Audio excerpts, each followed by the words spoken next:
So yesterday we picked the beans and we washed them. Today we're actually doing the canning process.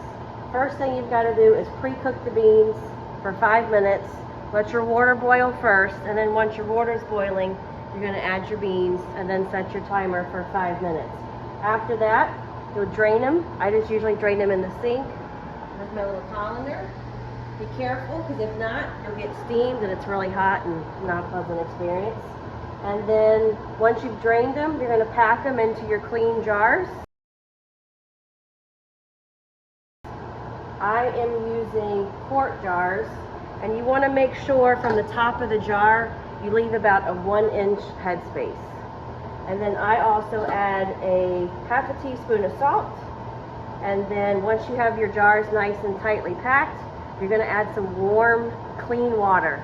And I just use the water out of the faucet. You don't want to use the water that you boiled your beans. And then you'll add your jar lids and the rims. And then we're going to water bath them for 90 minutes. And my mom always said when you water bath them, basically if your water comes up to the neck of the jar, that's good. You don't want the water to actually cover over the jars. So they're just going to be here in their water bath for 90 minutes. And then when that's done, I'll transfer them over here. And I'll put 2 thick towels over the jars, because you have to protect them from drafts so they don't bust and then your food go all over the place. And that's basically the process in a nutshell. All right, so you saw the little video a few minutes ago about us digging the potatoes. Kim, she's done got this little contraption off of Amazon, and it's a French fry maker. Put the potato on here, put this over top of it, and then all your cut potatoes turned into French fries go in right here. Give them a few more minutes. So yeah, there's the finished product of the potatoes after she done run them through the little contraption there she got on Amazon. Made the French fries out of them, cooked them here in the air fryer, put a little Old Bay on them, shook them up a little bit, a little oil, and there you go. Just like being at McDonald's. What else we having tonight? Sloppy Joes.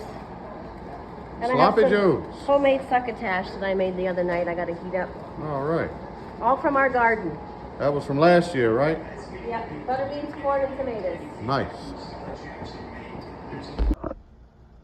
So while she's finishing up doing canning the beans and all, I figured I'd bring you down here and show y'all our shelf that we have. It's got all of our canning supplies and stuff that we've canned over the past couple years on it. I don't think we planted any string beans last year, so we're down to looks like 6 quarts of them. So that's the reason we're trying to get stocked back up on them this year. We got quite a few tomatoes. Used quite a bit of tomatoes over the winter. Used it to make a lot of chili, and she used it for soups and just different things like that. Still got some jars of the tomato juice there that she's made, a few jars of that, and still actually have quite a few tomatoes left. But you can use those for multiple things. We also have some store-bought goods here. Just kind of, I guess you can call us a bit of a prepper, just in case there's ever a food shortage and you can't get out to the grocery store or something or other. We've got quite a bit of supply here to hold us over for a few days. We got some pickles back in there too. She made some pickles last year, and these are all of our jars. They've been washed and everything and pretty much ready to go. We use this thing right here a lot too for freezing. We freeze a lot of squash and different things like that, corn. I know that's 2 of the main things that we froze last year. That thing works really good. Keeps it airtight and all. I don't know, should probably get about $100 for it. And the bags, they're not that expensive. They're not necessarily cheap either, but works really good. Just get your stuff in there and run it through that little machine, and it pulls all the air out and seals it right up and makes a nice little package for the freezer. So this is one of our freezers here that we got the stuff in. We don't do any raising of animals and killing them or nothing, but she usually likes to go to Sam's Club and buy the meat on sale there, and buy it in bulk and then bring it home and put it in those food saver bags. Looks like we got some pork chops and some steak. Got a lot of chicken. Still got quite a bit of corn froze from last year and some squash back in there. I think looks like this one right here is all green peppers and jalapeno peppers. And there's some of our sausage that we got left there.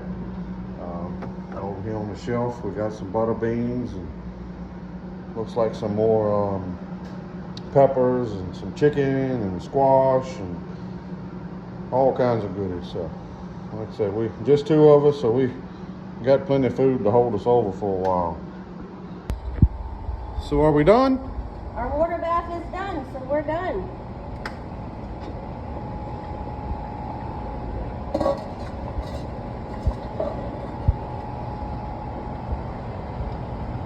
We're just going to lift them out.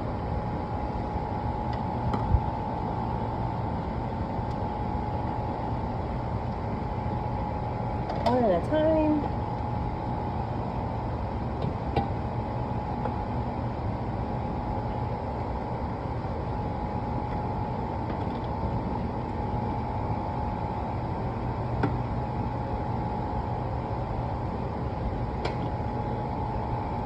I'm going to dump that water off from the top. I just want to point out something real quick. I think our lids looks like they've bent. I haven't had that happen before. Probably what we get for buying cheap lids. So this is our first time this happening. So I'm not really 100% sure that these jars are going to seal, especially these two. I might have to eat those next week, but I'd stick with the ball lids from now on. And then we're just going to cover them We'll see what happens. to protect them from drafts. And then in about 24, 48 hours, they should hopefully have sealed. Yeah, probably here in the next couple hours or so, I'll be sitting there watching television and you'll hear them pop.